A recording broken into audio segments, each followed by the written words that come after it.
Still very tired. So video journal 8. Why do you, or what do you think? When do you think that children should be like getting the talk at the younger age from their parents or from schools? Preferably, I feel like you would choose schools because, it just makes more sense. Everyone learns about it at the same time.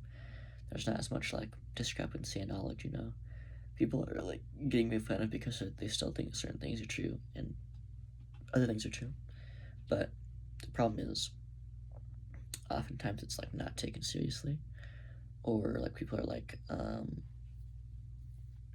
don't know. I feel like maybe it'd be a little bit weirder, but maybe if you had every kid watch like an individual video, or if you had somebody individually talk to them, it would have, I think, a significantly more bigger impact, definitely bigger effect, than separating the boys by a group, the girls by a group, and just being like, okay, watch this video, and then until after the half-hour thing, that's it. And then you can't be like, does anyone have questions? Because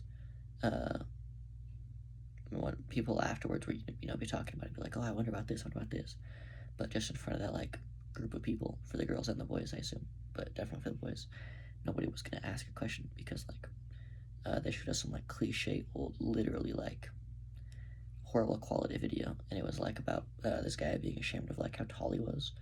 Put it to the game, and my mom was like, everyone has puberty different times, and then it was used as like a euphemism for both height, penis size, and people's voiceness, because this guy was jealous about that, and he was jealous about people's like voices, and then however many throughout the years he got puberty, and it was like, see, we're all the same. But the goofy diagrams they put on screen, like they tried to make it look all like cartoony, they just don't help, and nobody really like took it serious.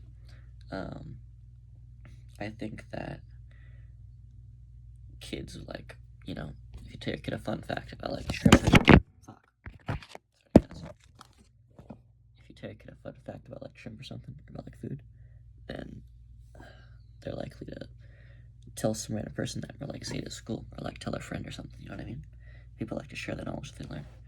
So I feel like in that same sense, if you like teach your kids, you're like, okay, and you tell them, it depends, because a lot of parents have two talks. They have like the birds and the bees talk, and they have like this is how things actually happen talk.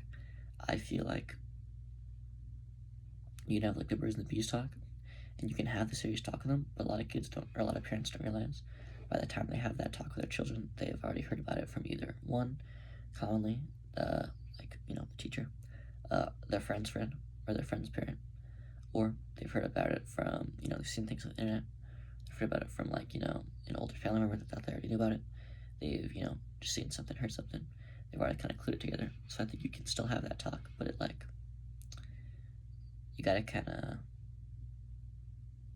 there's nothing you can really do. Like the more you try and protect your child, and be like, you can't have this internet access, you can't like, go outside and stuff, like you can probably protect them to an extent, but that's not really, I think, the best thing for a child.